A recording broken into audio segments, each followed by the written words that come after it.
sobre essa decisão do ministro Edson Fachin. Olha só, Eugênio Aragão, advogado, ex-ministro da Justiça, já está aqui com a gente. Vamos repercutir essa decisão também com ele. Olá, ministro, tudo bem com você? Tudo bem. Devo dizer que eu estou surpreso e, de certa forma, também indignado, escandalizado com tudo que está acontecendo. Eu devo lembrar que o presidente Lula ficou 580 dias preso. O presidente Lula foi impedido de ir ao enterro do irmão dele. O presidente Lula ficou impedido de ir ao enterro do amigo dileto dele, Sigmaringa Seixas. O presidente Lula não pôde estar presente no velório do neto dele, só foi ao enterro. O presidente Lula perdeu a esposa dele, né, por desgosto com a Lava Jato. Né? E a verdade é que todo mundo sabia, desde tempos idos, que Moro era incompetente. Esse assunto era o que era mais discutido. E veja bem, isso é um assunto de ordem pública. Portanto, pode ser conhecido de ofício pelo tribunal. Não precisa se esperar com habeas corpus. Na verdade, desde a primeira provocação do ministro Fachin pelo Zanin, pela primeira vez, isso aqui logo no início, ele já poderia, se mesmo que isso não fosse alegado, tá, poderia de ofício já ter dado essa ordem, porque a matéria é de ordem pública, trata-se de incompetência absoluta.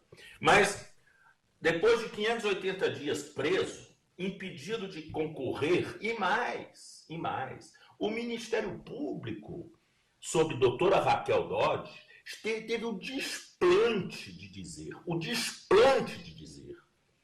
que a candidatura do presidente Lula era uma fraude, porque ele sabia que ele era inelegível e que, portanto, o PT teria que devolver tanto ao Lula. Né? Isso é escandaloso, isso chega a ser cínico. Quem praticou isso hoje está mais do que claro. Quem praticou uma fraude foi o Ministério Público, foi a Justiça, que não deixaram Lula se candidatar, sabendo que Moro era incompetente de forma absoluta. Que isso é matéria de cognição sumária e de ofício pelo próprio tribunal. Né? Então, eu estou escandalizado pelo tamanho... Oi, eu sou Luana e eu quero te convidar... tamanho do cinismo nessa decisão. Né? Porque dizer a esta altura, depois disso tudo, nas vésperas do Supremo Tribunal Federal declarar o Moro suspeito para salvar a cara do Moro, tirar a corda do pescoço dele. Bom, assim, tudo bem, para não perder os dedos, vamos só perder os anéis. E com isso anula o caso, mas olha outro lado. O outro lado pouco observado pelas pessoas, tá? Que até agora eu conversei. A decisão do Fachin, a decisão do ministro Fachin, diz ainda outra coisa. Diz que poderá ser convalidada a denúncia no novo juízo e caberá ao juiz dizer se ele aproveita ou não os atos instrutórios. Peraí. Se Moro era completamente incompetente, como é que você quer falar em aproveitamento de atos instrutórios?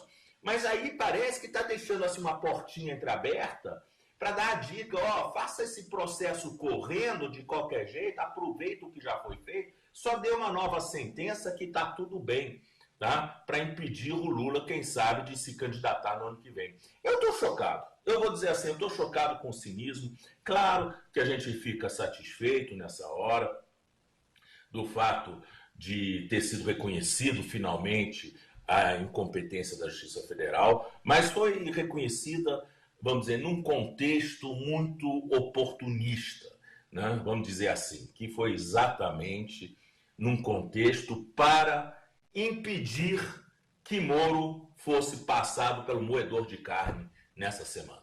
No fundo é isso. Ministro, qual é a diferença em relação a impactos para o ex-presidente, o julgamento, essa decisão de Edson Fachin e o julgamento da suspeição de Sérgio Moro? Quais os diferenciais?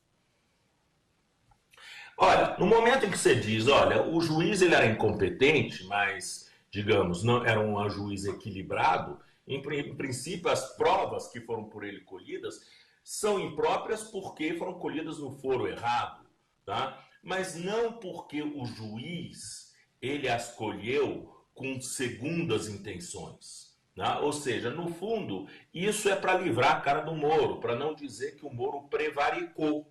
Né? Porque, no fundo, o que nós íamos ver aqui, teríamos uma gravíssima falta do Moro, se fosse reconhecido pelo Supremo que ele era suspeito, porque ele era suspeito por causa da forma como ele procedeu e ele deixou de alegar a sua suspeição. Isso é a pior falta para um juiz. O juiz ele é obrigado a assinar como suspeito quando ele tiver algum tipo de sentimento de hostilidade em relação à parte.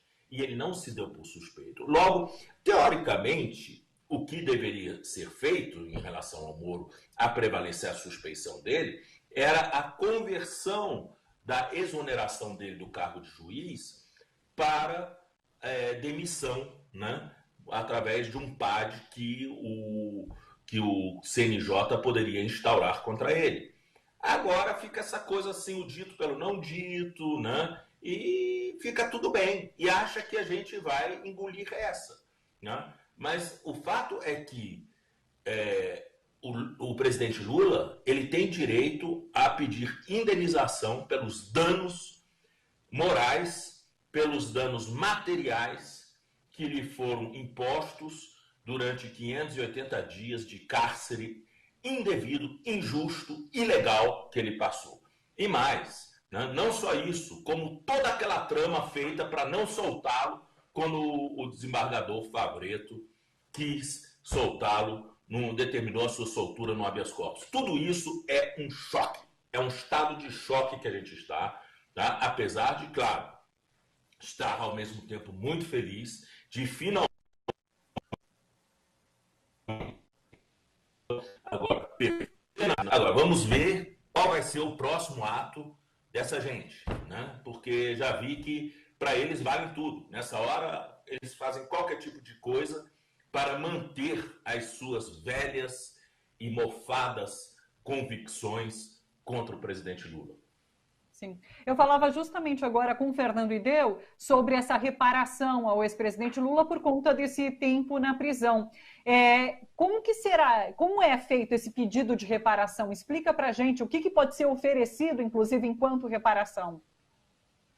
Olha, aí o cálculo é muito complexo, né? Porque como é que você vai transformar em pecúnia, né, um dano sofrido, como, por exemplo, não ter podido estar presente em momentos tão dramáticos como ele teve? Como é que você vai fixar em pecúnia 580 dias de trabalho não realizado por alguém? Tem que ver mais ou menos qual seria a renda dele nesses 580 dias, se ele tivesse livre para fazer as palestras que ele sempre fez e tudo mais. É por aí que a gente vai ter que pensar. Mas aí, claro, compete ao juiz arbitrar esse valor. Garanto que esse valor não vai ser pequeno. Ministro, me diz uma outra coisa. Você falou sobre os próximos passos, né? O que a gente pode esperar em relação aos próximos passos? Tendo conhecimento dos planos políticos que levaram à prisão do ex-presidente Lula e agora nos levam até esse momento, o que você espera em relação a essa decisão do ministro Fachin e, inclusive, em relação a esse julgamento na Justiça Federal do Distrito Federal? Olha, nós temos até hoje um excelente resultado na Justiça Federal do Distrito Federal. Todos os casos julgados contra Lula em Brasília foram casos considerados improcedentes e Lula foi absolvido em todos eles. Tá? Agora, claro, a gente tem que ver realmente como é que, nesse caso concreto, a quem vai ser distribuído, como é que o juiz vai se portar diante desses fatos complexos que levaram a essa, vamos dizer, absoluta ilegal acusação contra o Lula, uma acusação, vamos dizer, prevaricadora, né, contra ele, de gente que sabia que ele era inocente, que sabia que não havia prova contra ele, mas que ainda assim ofereceu uma denúncia para tirá-lo do jogo político. Outra questão sobre o futuro político agora do ex-presidente Lula. Também já comentei um pouquinho agora com o Fernando Ideu sobre isso. Essa retomada dos direitos políticos é automática. Ele passa a ter de volta, a recuperar todos os seus direitos políticos, podendo, inclusive, se candidatar agora em 2022. A gente não sabe quanto deve durar esse processo ali no Distrito Federal, mas, por enquanto, ele está apto a se candidatar. Sim, e agora me parece que vai ser muito mais complicado as pessoas convencerem tanto ao juiz quanto ao público, né, de alguma culpa de Lula a essa altura, depois de tudo isso que foi revelado, de toda essa armação feita por aquela quadrilha da Lava Jato. Perfeito. Eugênio Aragão, ex-ministro da Justiça, advogado, agradeço demais a participação aqui com a gente, nos ajudando a entender essa decisão, então, do ministro Edson Fachin. Obrigada, ministro. Até uma próxima vez. Até a próxima. Até logo. Uma boa tarde para você. Tchau, tchau. Um abraço. Tchau, tchau. Abraço.